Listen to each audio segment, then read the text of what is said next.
Good afternoon, my name is Randy Yasenchak with ElderGeek.com. Continuing with my video interview series for the Loudr Game Music Festival, I'm very fortunate today to have Garry Schyman with me.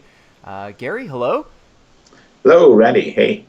Just so we get everything off the plate here, just so people know exactly who you are. You've had a massive impact on the music industry. I think it would be impossible to be an American and not have heard any of your music.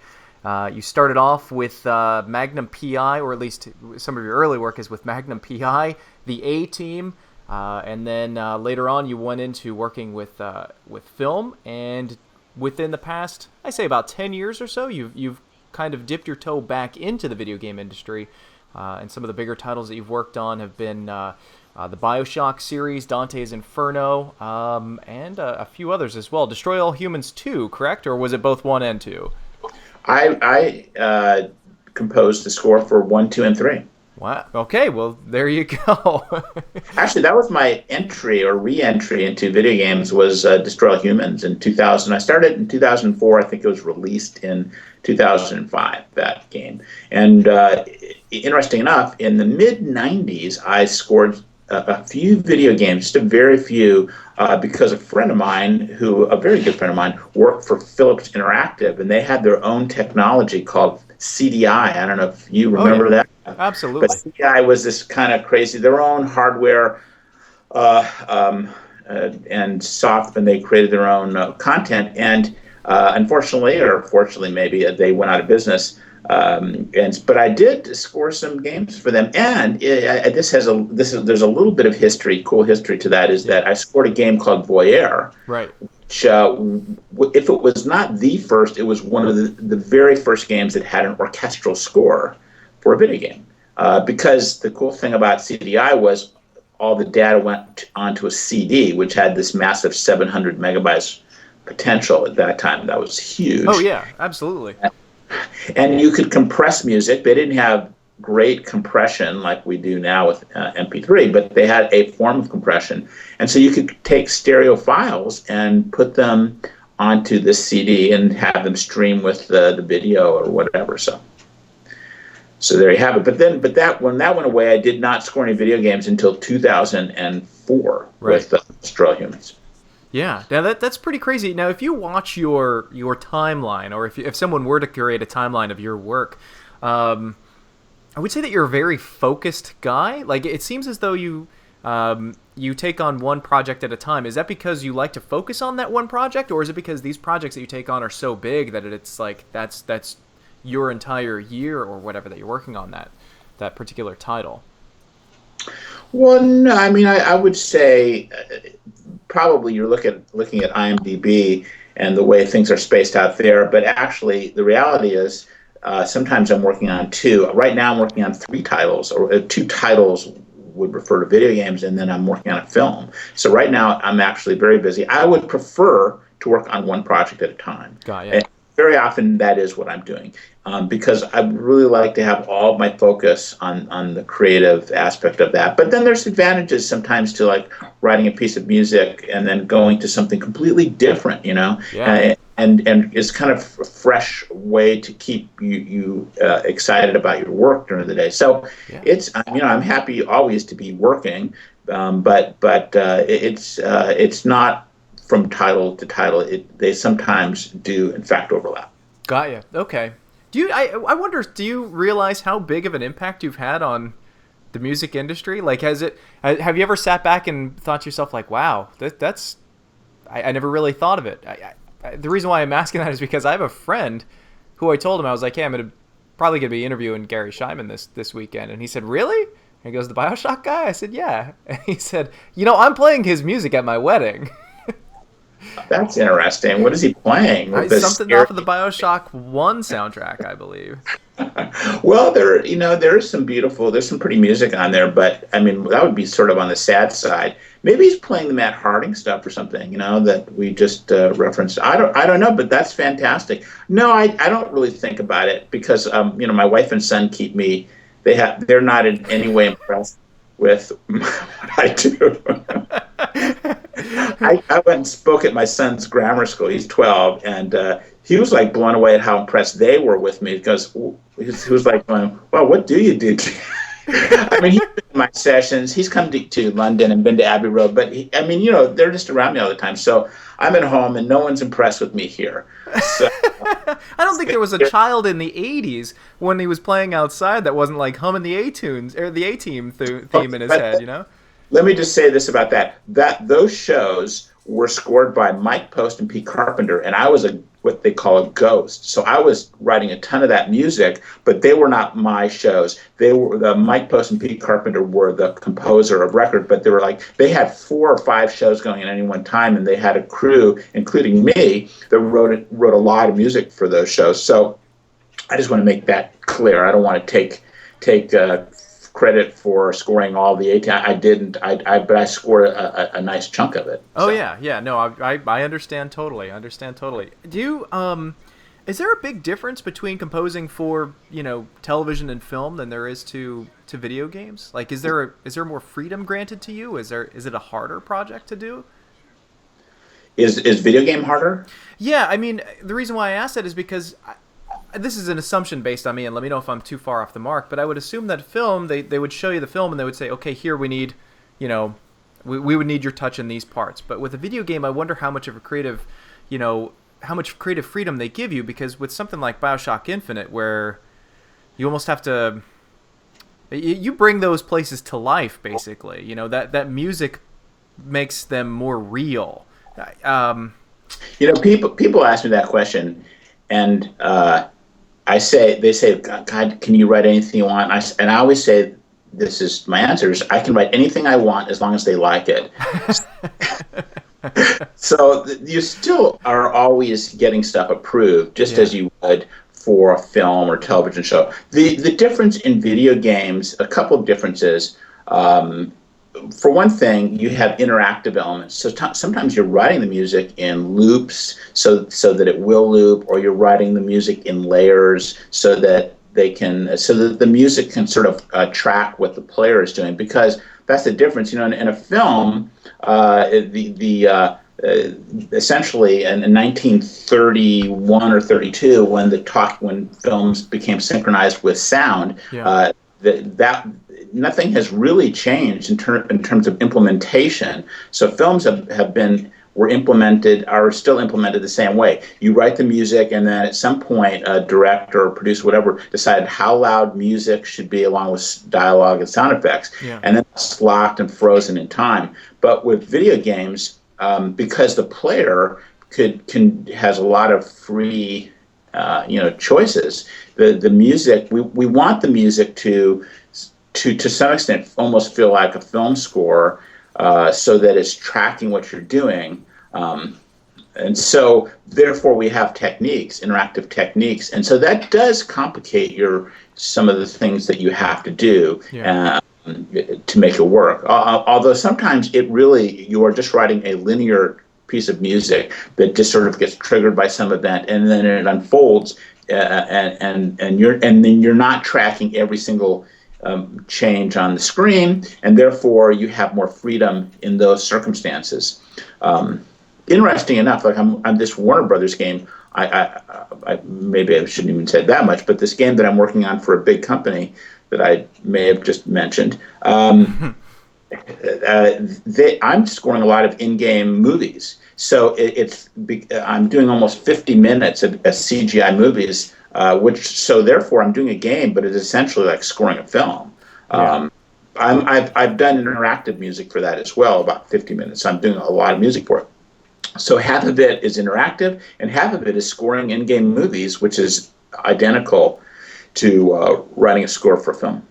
Now, when you're just kind of out of curiosity, just speaking out about a specific project, with something like Bioshock Infinite, where the music was very integral to the story, to the plot line, how much of the game was done before they brought you in, or did they tell you, hey, this is going to be an event that happens in the game? There's going to be a character, he's not going to be a main character, but he is going to see another dimension and listen to music from the future. Take this and and turn it into something from like a 1910, quartet sounding music. Like, how much of that is known to you beforehand, and how much of that is something that you kind of create for the game?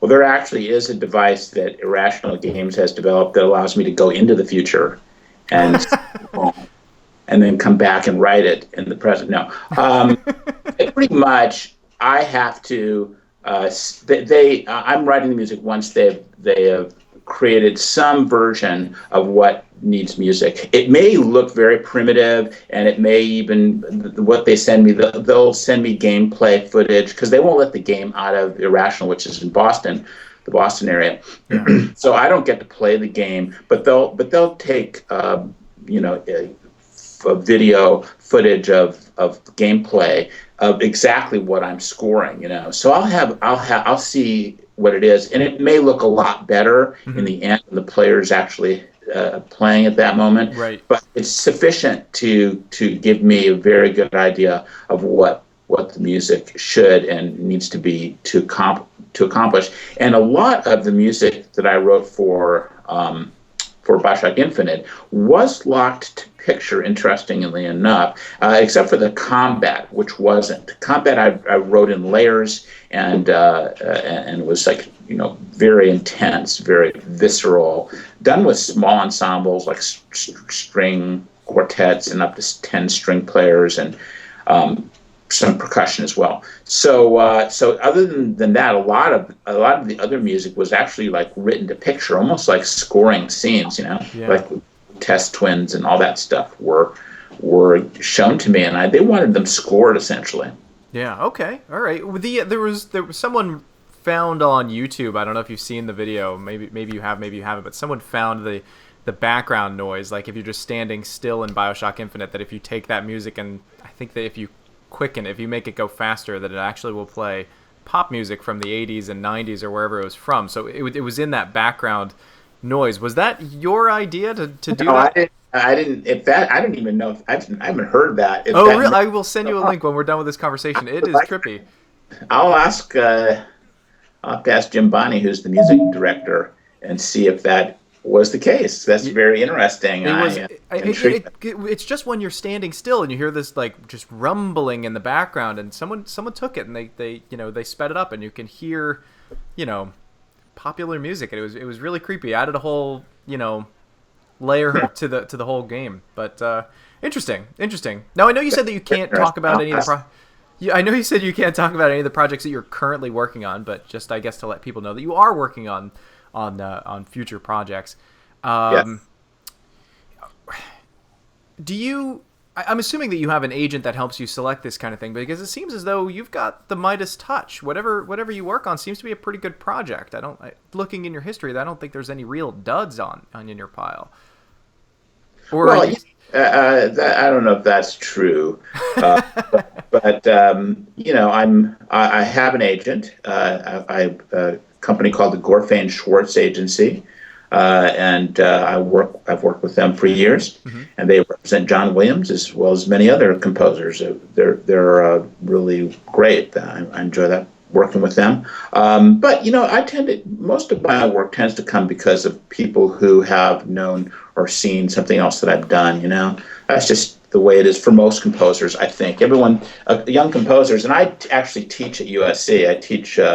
There's a program there called Scoring for Motion Pictures and Television, SMPTV, and I teach. It's a great program. It's probably the best in the world, and I say that not because I teach in it, but because it's really renowned. Yeah.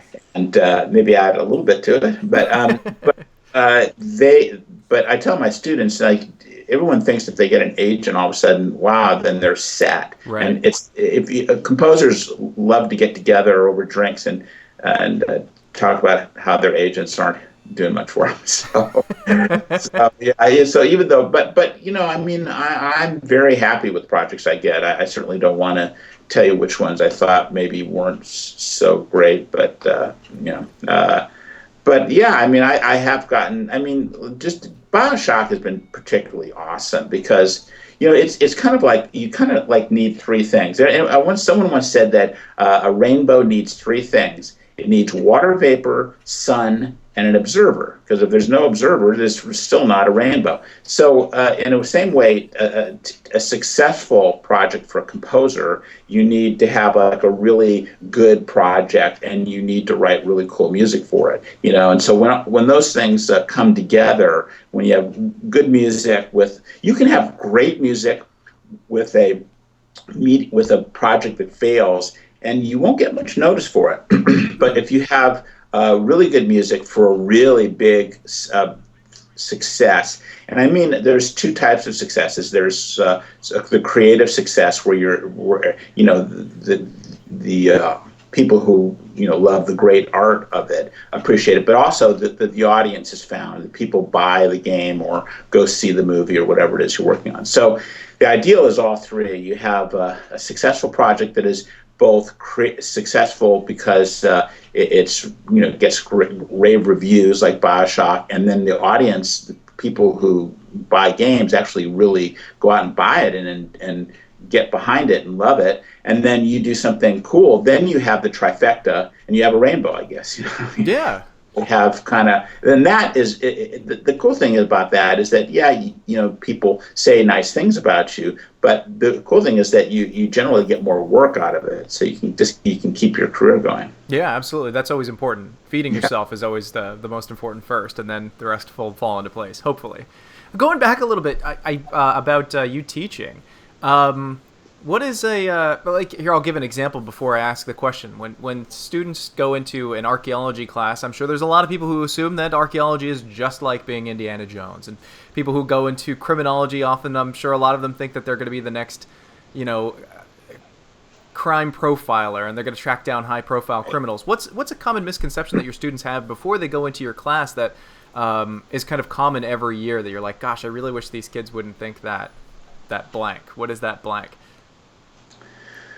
Well, I think they all think that it's, I don't know. I mean, I think a lot of people know how difficult it is to find work and to succeed. Mm-hmm. And yet people do it, I think, because they just are so passionate about it, or they should. They shouldn't do it thinking that, it's an easy way to make money. That's for sure. Right. There's a lot better ways to do it.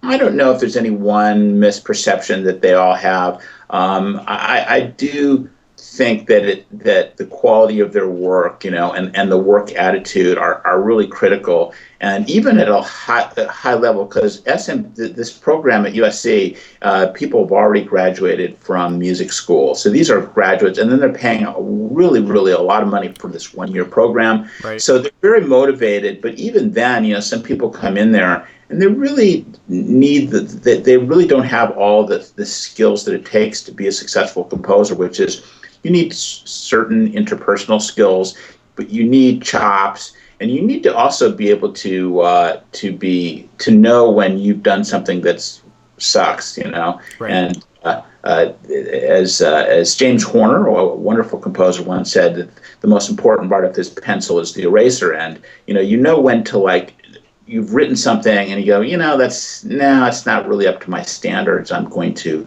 And they also need to understand that if someone says, I don't like something, that you can't just sort of crumble inside and become angry or whatever. It's really critical to go, what do we need to do to find the right answer for you, the client, because it is about making your client happy. You do need to satisfy them, because they can choose not to hire you or to get rid of you if your music is not working for them. And you may, and it's so subjective. Yeah. Just what works, I mean, sometimes it's funny because sometimes I'll write something, I go, that's just so perfect.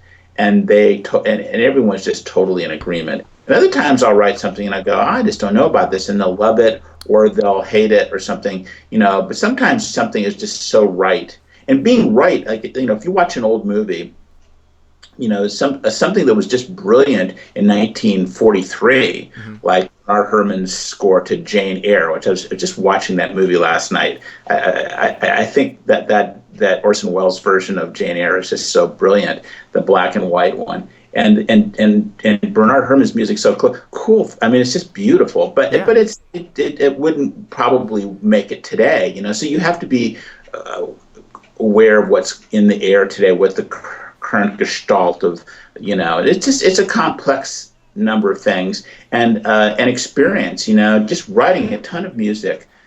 Who's that guy, Malcolm, who wrote the book about 10,000 hours? If you do something for 10,000 hours, you finally get good at something. You get really good. And I listen to my early music, and I'm embarrassed by it. That was actually going to be one of my follow-up questions. Was, do you feel like you've grown since when you started doing this? And there's the answer. Yeah. No. I mean, not all. I mean, some of the stuff I did early on was actually pretty cool, but some of it was like pretty lame. But I've gotten better. Right. I just have. Yeah. Yeah. So, and that's actually good news for anybody who wants to do it. Because if it was really easy, if it was just digging a ditch, then it would be paid $8 an hour. Right. Right.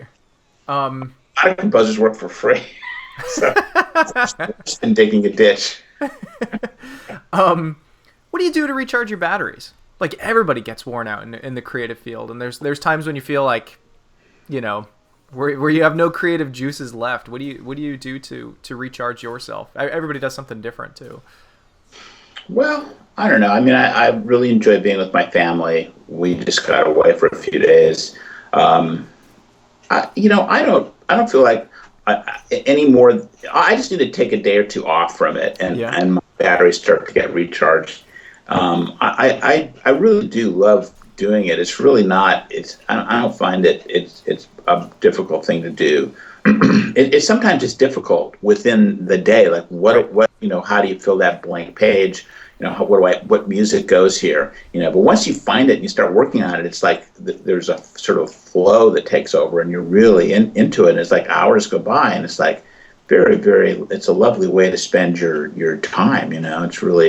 It's deeply satisfying work most of the time. That said, sometimes you write something, they don't like it, and then you're like kind of going insane for a few days trying to figure out the approach. But once I find it, then I find it flows pretty nicely. Okay.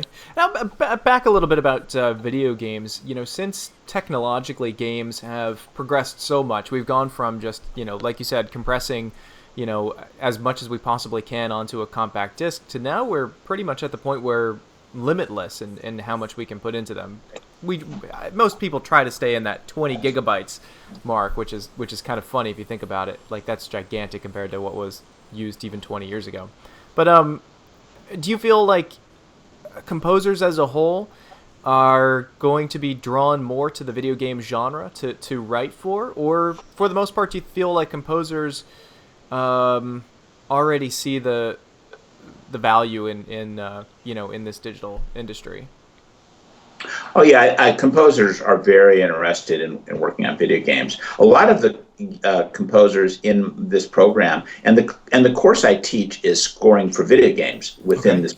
There's a number of teachers in this program. I'm not the only teacher. Right. But anyway, so I teach that one class, and a lot of the students. I mean, I've only been doing this for 4 years, but and now people are coming in saying, I really just want to score video games. That's really what their goal is. Like, they have no interest in television at all, or at least they're saying that. I don't know if that's true, really true, because to me, I don't think that's wise, because you never know what kind of opportunity. I think you should love being a composer first, and then you see what opportunities come to you. Because I mean, like that Matt Harding video that I made mention of. I don't normally write pop songs, but there I wrote pop songs for him, and they've been wildly successful, and really opportunities, creative and opportunities to just do something really different, and I loved doing that. So I'm really open to any musical opportunity. As I was telling someone the other day, that my goal when I first started, and it was a long time ago now, was just to make a living writing music. And so I've done everything. I've written music for infomercials, and that's a very long time ago. Right. when I first started. But I did because I was just trying to make a living. I was just taking any gig I could and really happy to have it because I wasn't selling shoes. That was like my bottom line, you know. Right. I think a composer needs to be open to it. But yes, video games are just, to me, some of the most creative opportunities I've ever been offered have been video games. Really opportunity to do something really unique and cool. Now, of course, not every game is a Bioshock where you have such a unique, canvas for your music. That's pretty unusual. So I'm very lucky, perhaps, I had heard this something, similar advice or similar mentality coming from voice actors in the video game industry, where they had said, my interest was never to be a video game voice actor because when they started doing it, it was when video game voice acting was in its infancy, and a lot of the acting was just downright terrible. But they kind of made a career of it because they wanted to be an actor. Like, it wasn't their goal to be a video game voice actor. It happened to end up being that way. And so, they'll make video game, or they'll do voice acting for video games. But if they can, and they would, oftentimes do, they will appear in television and movies and commercials and et cetera, et cetera. So I think it's a very similar mentality between the two fields. I think so, and originally I think the voice acting came from the people working on the game. That's true. It was pretty funky, Yeah. And someone realized, wow, actors could actually do this better, Right. And similarly, I think even with the music, where the guy who was in the rock band in high school got to do the score. Right. Way back when. So it's been a long time since that was the case. So yeah, no, I just see it as another opportunity to be creative. I really do. And the cool thing is with television, there's very few TV gigs that permit you to have an orchestra. But a lot of the video game gigs that I've worked on, I get orchestras. I'm going back to London to record in March to Abbey Road with the Philharmonia Orchestra. Wow, that's exciting. Yeah. It won't be my first. I scored Dante's Inferno there. Right. The Bioshock stuff I did in L.A., but there's issues with the which I won't get into deeply. With the AFM, which is the American Federation of Musicians, the union that's making it very difficult to record in the U.S. At least for now. I hope they get resolved because right now the video game companies will not sign contracts with the AFM. So. Wow, that's interesting. That might be a whole topic for some other time, I'm sure. It's pretty complex, but it's a problem because I like recording here. LA's got a wonderful history of recording. Oh, absolutely. Music. Yeah. What kind of when you're relaxing, what kind of music do you listen to normally?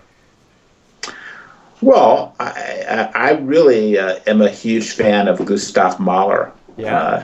I don't know if you know who Mahler is, but Mahler's one of the greatest composers of all time. He lived in the mid to late 19th century and was a German composer and wrote these symphonies, these amazing symphonies that are just, to me, the most brilliant musical. Sometimes they're super simple in moments, and then they get into these bursts of complexity that are amazing. I love his music. I listen to all kinds of scores. I like scores, and sometimes even listen to pop music. I was listening to the Beatles the other day. I was on this trip and I was listening to the Let It Be album on my iPad Mini, and I was like, God, this music is so cool. This. What about you? Hey, those Beatles guys were good. I had a realization. No, so do I? I don't listen to a lot of contemporary. Well, let me say this: when I'm in my car with my son, we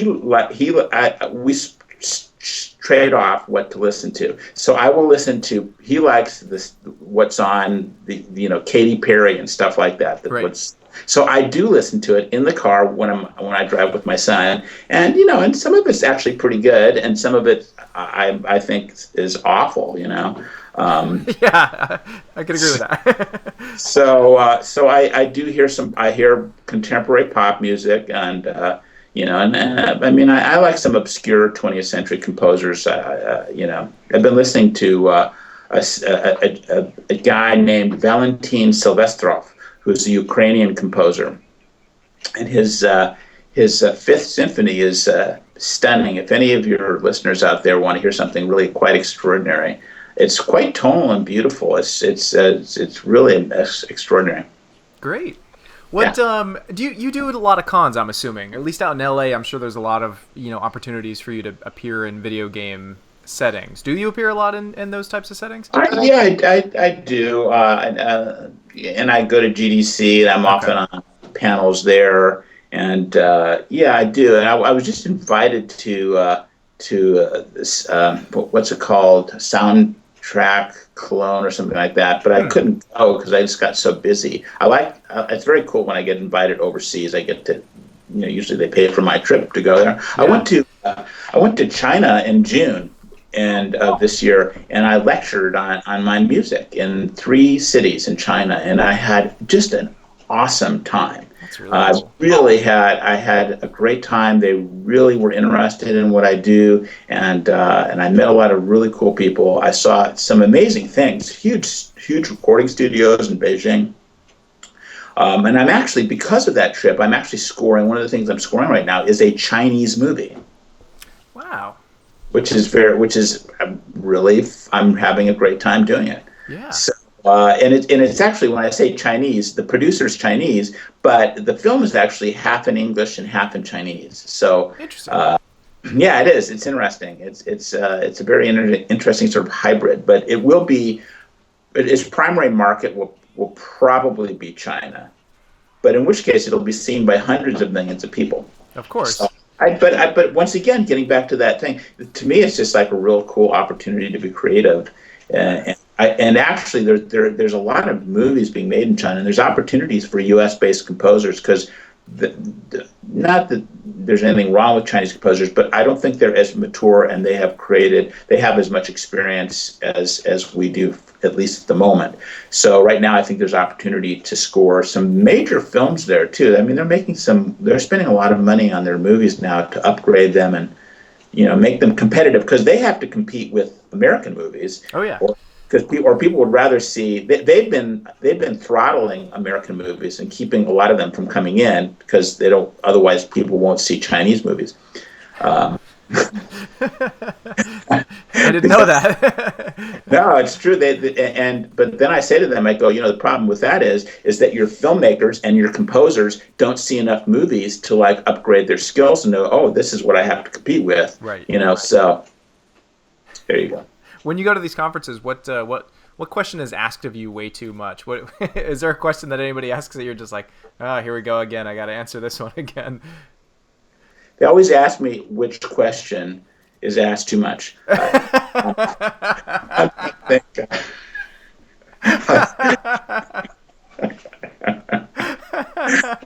totally kidding. I don't know what question that. I guess they want to know.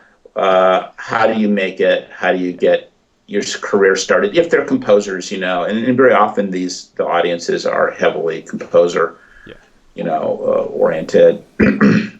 So they want to know how to get their career started. Yeah. That seems to be the popular answer. That question. Listen to what we're saying about how to make your music better. Yeah. Because there's no answer to that.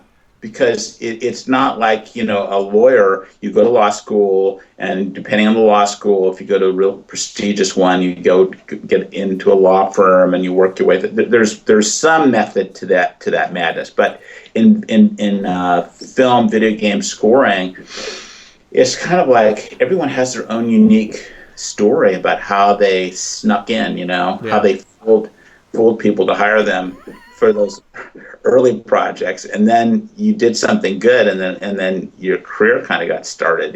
Yeah, there's no formula. There is no you passed this test and now you can be an accountant. It is right. There is still a lot of handshaking going on. There's still a lot of going out of your comfort zone. I'm sure a lot of that. Yeah, and I think a lot of composers are not too social. So for them to schmooze and go to parties, and actually I've never gotten a gig by going to a party. Right. But I'm not saying that you would, but it doesn't hurt to say, oh yeah, I know so and so. I met them, 10 years ago, 5 years ago, whatever. Absolutely. Yeah. Yeah. Absolutely. Maybe if I got invited to those parties, I would get more gigs. I don't know.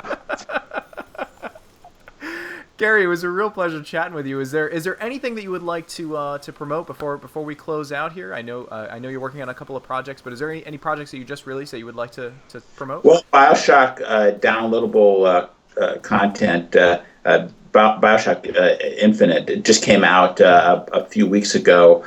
So yeah, download that. That's a very cool game. It's it's Return to Rapture, but with the characters from Bioshock Infinite, Booker and Elizabeth, and it's sort of a film noirish, because it's. I think it's very cool, and I had a great time recording that score. I recorded that here in LA at Fox Studio, which is a great studio, just a wonderful studio, and I think that would be well worth those who love Bioshock.